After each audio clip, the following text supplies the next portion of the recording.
I knew something was wrong the moment I saw the seating chart. Too many wine glasses, not enough name cards, and my usual spot next to Charles Morrison, our biggest client, was suddenly occupied by someone else. Madison Hayes sat there like she owned the place, which technically, through her uncle the chairman, she kind of did. I'm Andrew Sterling, 49 years old, and I've been building industrial automation systems for 23 years. Real systems that keep factories running, not PowerPoint presentations that look pretty in boardrooms. Tonight at Gibson's Steakhouse in Chicago, I was about to find out just how much that experience was worth in the modern corporate world. Charles Morrison sat at the head of the table like a judge waiting for testimony. The man built Morrison Industries from a two-man machine shop into a $75 million manufacturing operation, and he didn't suffer fools gladly. Every nut, bolt, and production line in his facility ran through automation systems I'd designed, maintained, and continuously improved over our 6-year partnership. My seat, where I'd sat for every quarterly review meeting, was now 2 chairs down from Charles. Between me and the man whose factory I kept running 24/7 was Madison Hayes, our 31-year-old VP of Strategic Operations. MBA from Wharton, 4 years of consulting experience, and about as much hands-on technical knowledge as my coffee mug. Madison was a recent addition to our company, dropped in like artificial sweetener in black coffee. Supposed to do the same job, but everyone could taste the difference. She had that Ivy League confidence that comes from never having to explain why a $1.2 million production line went down at 3 a.m. because someone changed a configuration without understanding what it actually controlled. "This is a celebration," Madison announced to the table, raising her wine glass like she was christening a yacht. Our CEO, Preston Blackwell, nodded in that vague way executives do when they've already mentally moved on to their next golf game. I smiled, tight-lipped, wondering what exactly we were celebrating. Was it the 400 hours I'd just put in upgrading Morrison's legacy control systems? The $850,000 in annual downtime reduction my optimizations had generated? Maybe the 98.9% uptime record I'd maintained across all their production lines for 6 straight years, a record that put Morrison Industries in the top 5% of manufacturing efficiency nationwide. Before we go any further, let me just say, if you're enjoying this train wreck already, hit that subscribe button and drop a like. Seriously, it takes 2 seconds and keeps stories like this coming. Trust me, you're going to want to see how this ends. Madison had positioned herself right next to Charles, leaning in like they were old college buddies discussing homecoming weekend. I caught snippets of her talking about synergistic value propositions and optimizing human capital allocation matrices, which was impressive considering she still referred to our main server room as the computer area in meetings. Charles wasn't buying what she was selling. He gave her polite nods, but his eyes kept drifting around the table. Once, they landed on me and stayed there for a long moment. "Andrew," he said during the appetizers, almost casually while cutting his calamari, "you're still handling the integration protocols for the new Phase 3 expansion, right?" My fork paused halfway to my mouth. After 6 years of working together, Charles never asked casual questions about technical matters. Every question had a purpose. "Of course," I replied carefully. "Final testing completed yesterday afternoon. All systems green across the board." He just smiled and took another bite. "Just checking." Madison cut in faster than a safety relay protecting a $1 million machine. "Actually, Charles, we're transitioning responsibilities as part of our organizational optimization initiative. Andrew's done phenomenal work, obviously, but we're moving toward a more agile delivery framework with fresh perspectives on our technical leadership paradigm." Translation: Madison was trying to box me out and take credit for systems I'd built from the ground up, debugged at 2 a.m., and continuously improved for over half a decade. Preston said nothing.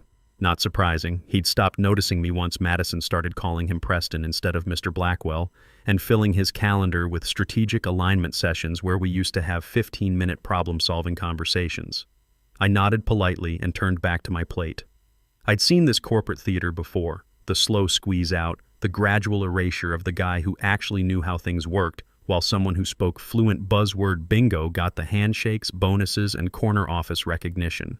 But here's the thing about building automation systems for 23 years. You learn to plan for every conceivable failure mode. Last month, I'd started noticing my access permissions being quietly downgraded. Nothing dramatic or obvious, just little things that someone not paying attention might miss. Access to the backup monitoring dashboard suddenly required special authorization, my name mysteriously absent from the latest technical documentation updates.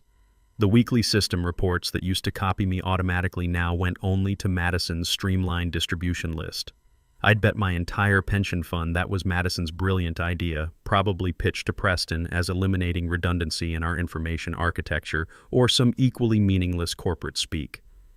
The smart move would have been to raise hell about it, file a complaint with HR, demand a meeting with Preston to discuss the obvious attempted marginalization of a senior technical resource. Instead, I made detailed notes. And backups. Lots and lots of backups. Tonight felt like the culmination of a strategy Madison had been executing for months.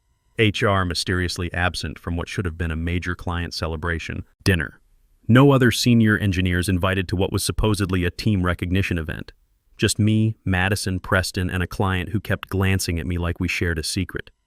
Maybe we did share a secret because Madison didn't know about several things that were about to become very relevant to her career prospects.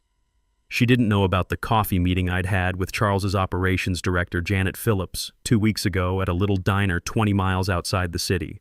She didn't know I'd built a completely independent deployment system under a technical services clause buried in Section 12.4 of our original contract, a clause their legal team had approved but apparently never explained to Madison. And she definitely didn't know what was going to happen when the main course arrived. The salmon hadn't even been served when Charles leaned back in his chair and said, "Andrew, I've got to ask you about those cascading fail-safe protocols you designed for our new production line. My operations team mentioned they're what prevented a complete shutdown during that power surge we had last month." I set down my water glass carefully, recognizing this wasn't small talk. Charles Morrison didn't make casual conversation about technical details, especially not at dinner. Every word was calculated. "The automatic load transfer system," I replied.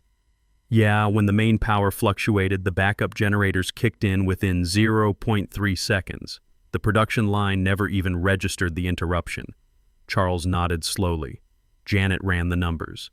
"That system saved us approximately $340,000 in lost production time and potential equipment damage." That wasn't a casual comment. That was a man who'd done very specific homework and wanted everyone at this table to understand exactly what value looked like in dollars and cents. Madison jumped into the conversation with all the grace of a forklift in a crystal shop. "Oh, absolutely. Our engineering team has been working on enhancing those architectural paradigms. I've actually got some really exciting innovations I'd love to show you that optimize our risk mitigation matrices and improve our overall system resilience frameworks." I had to take a sip of wine to keep from laughing out loud. The only thing Madison had been optimizing was her ability to use 5 buzzwords where one actual solution would do. Her innovations came from Harvard Business Review articles and LinkedIn thought leadership posts. Charles didn't even acknowledge she'd spoken. He just took another bite of his appetizer and asked me directly, "How's your team handling the timeline for the Phase 4 expansion? That's the automated quality control integration, correct?" "All integration testing completed yesterday," I replied. "We ran 72 hours of continuous simulation testing, 0 failures, 0 false positives. The system's ready for production deployment whenever you give us the green light." Charles smiled, the first genuine smile I'd seen from him all evening. "Outstanding. That's exactly what I like to hear." Madison tried desperately to reclaim control of the conversation. "Yes, and as part of our strategic restructuring initiative, we're implementing a more collaborative approach to project ownership. We're moving away from that outdated single point of failure methodology and toward distributed leadership matrices." Single point of failure.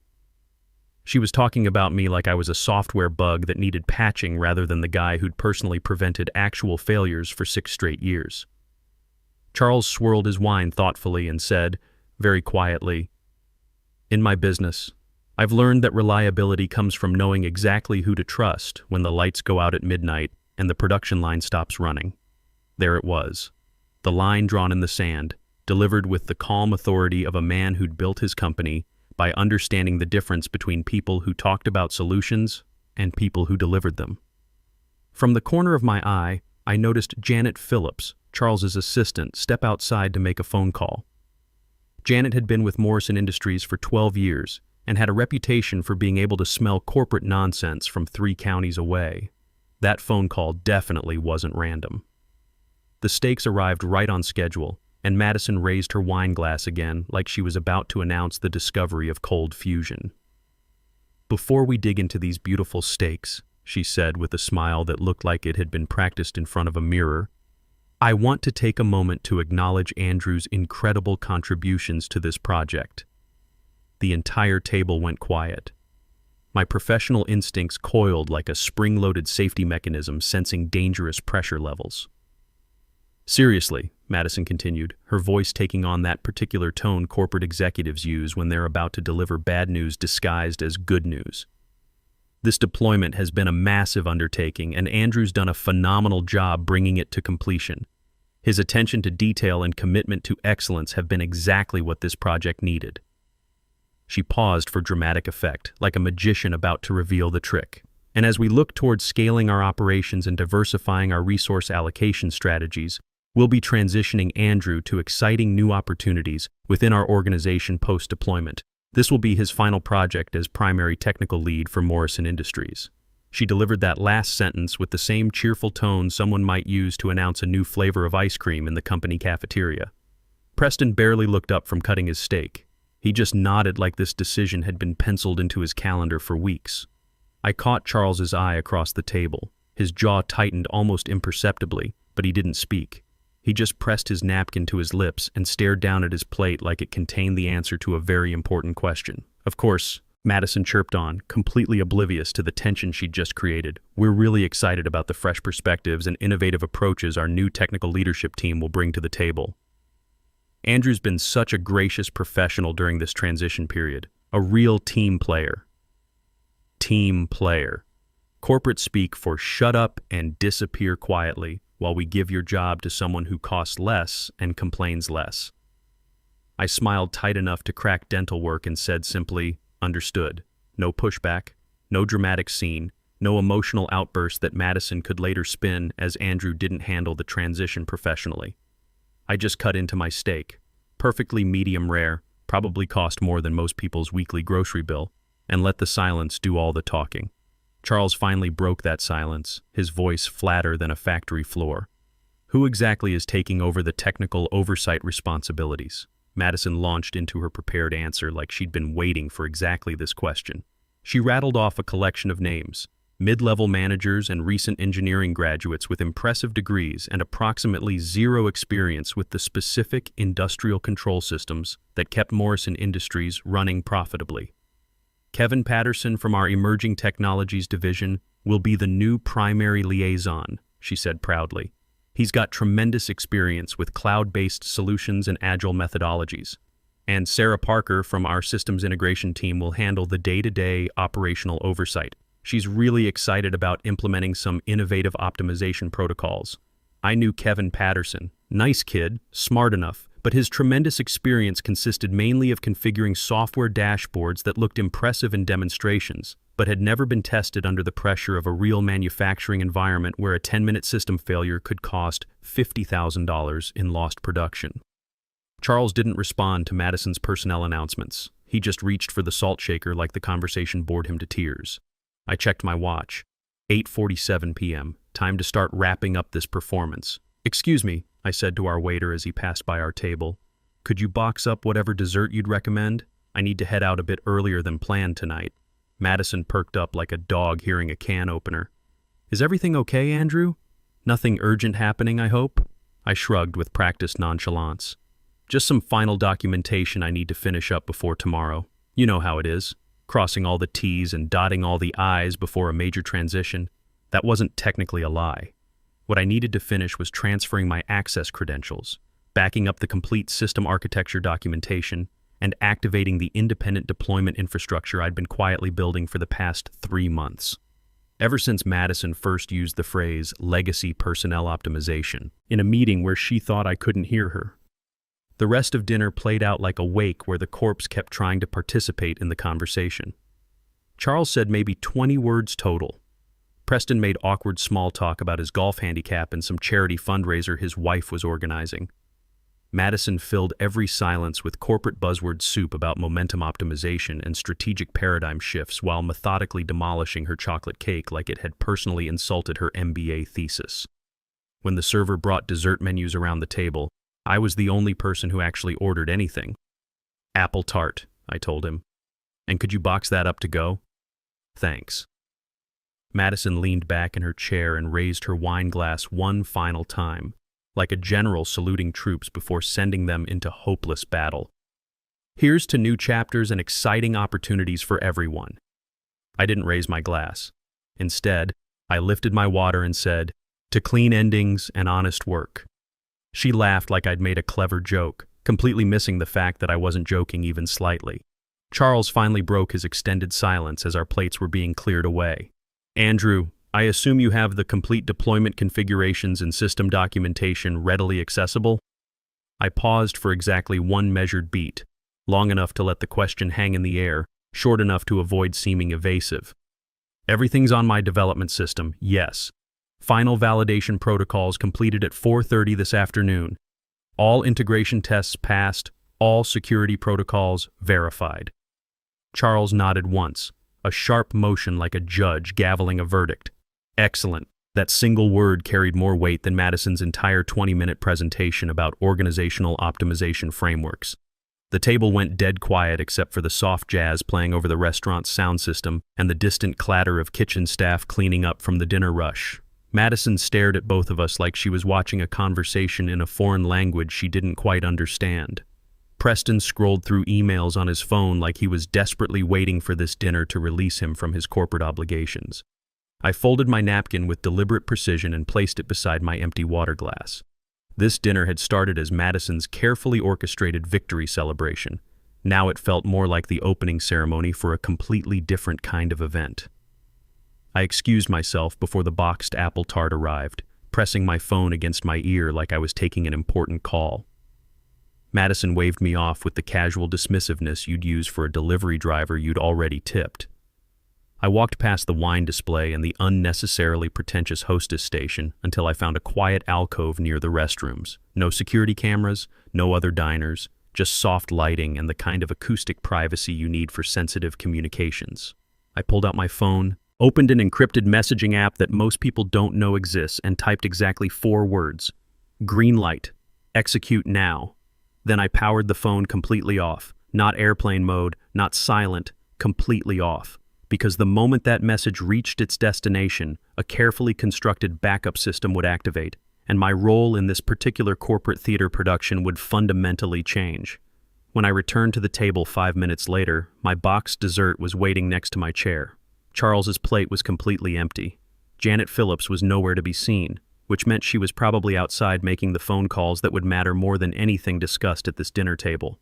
Madison looked up with what she probably thought was genuine concern. Hope everything's okay with your call. Everything's perfectly fine, I replied, settling back into my chair for the final act, just making sure all the right people have all the right information. She had no idea how true that statement really was. Madison tried to fill the awkward silence with more corporate cheerleading. We should definitely set up a comprehensive transition meeting next week. Walk through all the handoff protocols, make sure the knowledge transfer goes smoothly. I want to ensure our new team has everything they need to maintain the excellent service standards Morrison Industries deserves. If there's anything to transfer, I said quietly, taking a sip of my coffee. That made her pause mid-gesture, wine glass halfway to her lips. What do you mean by that, Andrew? I didn't answer immediately because right at that moment, Preston's phone buzzed once, then Madison's phone buzzed, then both phones buzzed again in rapid succession, like some kind of electronic Morse code announcing that the world had just shifted on its axis. Charles reached into his briefcase with the deliberate precision of a surgeon and pulled out a thick manila folder. He set it on the white tablecloth next to his empty wine glass like he was laying down the winning card in a poker game that had been going on for hours. Nobody moved. Nobody spoke. The soft jazz kept playing, but somehow it felt like even the restaurant's background music was holding its breath. And somewhere across Chicago, in a secure server facility that Madison didn't know existed, a backup deployment system had just switched from standby mode to full operational status. The apple tart sat completely untouched when Charles set down his coffee cup with surgical precision and turned toward me like he'd been waiting all evening for the restaurant to finally quiet down enough for serious business. "Andrew," he said, his voice cutting through the ambient noise like a machinist's tool through soft metal. "Those deployment configurations we discussed, they're accessible on your system right now?" The air pressure in the room seemed to change. I set down my napkin and met his gaze directly. "They are. Fully validated last security update. Pushed at 6:45 this evening. All systems showing green across every metric that matters." Madison gave a nervous laugh that sounded like a car engine trying to start in cold weather. "Well, obviously we have everything mirrored on our internal systems. The engineering team has been preparing the official release package for next week's scheduled deployment."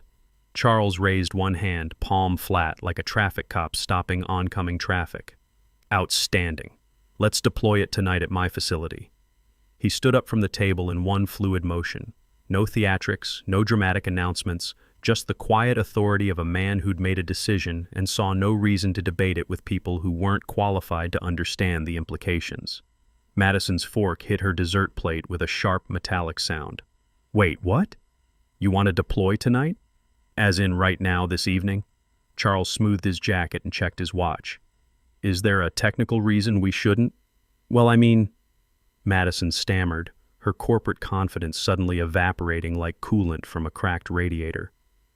"The transition protocols haven't been finalized yet. Our legal department needs to review the handoff documentation. And technically the deployment environment is still under our firm's operational jurisdiction until the formal change management procedures are—" Charles didn't let her finish. "I have final deployment authority under Section 4.2 of our Master Service Agreement. The system's been validated, Andrew confirms it's ready for production, and I'm authorizing immediate implementation." He turned to me with the kind of look a plant manager gives his most reliable maintenance supervisor when the main production line goes down. "Shall we go make this happen?"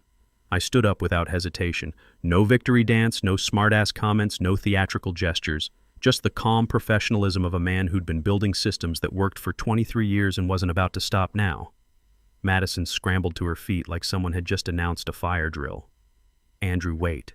This isn't standard procedure. I mean, our team should definitely be present for any major system deployment. At minimum, one senior project manager should oversee—" Charles looked at her the way a factory owner might look at someone who just suggested he run his production schedule past the local book club for approval. "You're not needed," he said, with the kind of finality that doesn't invite follow-up questions. Janet Phillips appeared beside him holding his coat and that manila folder I'd been wondering about all evening. She handed both items to Charles without saying a word, then positioned herself between Madison and the exit, not blocking her exactly, but making it very clear that this conversation was over. Madison reached toward me with something approaching desperation. "Andrew, if this is some kind of misunderstanding, we can work it out. Let's just sit back down and discuss the proper protocols for—" I looked at her with what might have been sympathy if I'd had any left to spare. "Madison, you said it yourself. This is my final project as technical lead." Her face went the color of printer paper. "I didn't mean it like that. I meant it was a transition to bigger opportunities within our organization." "I know exactly what you meant," I said, and headed for the door. Charles gave a small nod to Janet, who somehow managed to be everywhere Madison wanted to go without actually blocking her path. The restaurant had gone completely quiet. Other diners were trying not to stare at what was obviously some kind of corporate drama unfolding at the corner table. Charles held the door open like I was the most important client he'd ever had. Outside, the Chicago air was sharp and clean, carrying the scent of impending change. A black car was waiting at the curb, engine running. "After you," Charles said. I got in. He followed, and the door closed with the satisfying sound of precision engineering doing exactly what it was designed to do. As we pulled away from Gibson's Steakhouse, I glanced back through the rear window just in time to see Madison burst through the restaurant doors, phone pressed against her ear, gesturing frantically at our disappearing taillights. She'd finally realized that the system she thought she controlled had just left the building, and I was taking it exactly where it belonged, with someone who understood the difference between managing systems and actually making them work. 20 minutes later, we pulled into the Morrison Industries parking lot. Charles led me through a side entrance to his private operations center, a room I'd helped design but had never seen fully operational at night. The space hummed with quiet efficiency. Monitors displayed real-time production data from every line in the facility. Everything was green. Everything was working exactly as it should, thanks to systems I'd built, maintained, and continuously improved for 6 years. "This is what $850,000 in annual savings looks like," Charles said, gesturing to the displays. "Every metric you see here represents something you either designed, optimized, or fixed when everyone else was in meetings." I plugged my laptop into the central console. The deployment screen activated immediately. Clean, organized interfaces showing system status, integration points, and the automated deployment sequence I'd been refining for months. "Here's what Madison and her team don't understand," I said, pulling up the deployment logs. "This isn't just software. It's 23 years of understanding how things actually break and building systems that don't." Charles watched the deployment process unfold. Automated testing, security validation, fail-safe verification. Everything completed in 12 minutes with 0 errors. "Outstanding," he said. Then he pulled out that manila folder from dinner. "Permanent consulting contract," Charles explained, opening the folder. "Direct relationship with Morrison Industries. No corporate overhead, no account managers, no strategic realignment initiatives. Just you maintaining and improving the systems you built." I reviewed the contract. 2.5 times my current salary, full technical authority, reporting directly to Charles. Performance bonuses tied to actual uptime and efficiency metrics, not corporate buzzword compliance. "You're not just changing jobs," he continued. "You're getting back to building things that matter instead of explaining them to people who don't understand them." I signed the contract. Charles's phone rang. He answered, listened for a moment, then smiled. "That was Janet," he said. "Apparently your old company just called our main line. Madison's trying to claim there was some kind of misunderstanding about tonight's deployment. She wants to schedule a meeting to discuss transition protocols." What did Janet tell them? That all future technical communications should go through our new chief systems architect. He handed me a business card with my name on it. "That's you, by the way." We spent the next hour running final system checks. Everything performed flawlessly. Better than expected, actually, because the independent deployment had eliminated the performance overhead from their corporate monitoring systems. At 11:30 p.m., Charles's operations director called with the final production numbers. The new deployment had improved overall system efficiency by 3.2% in its first hour online.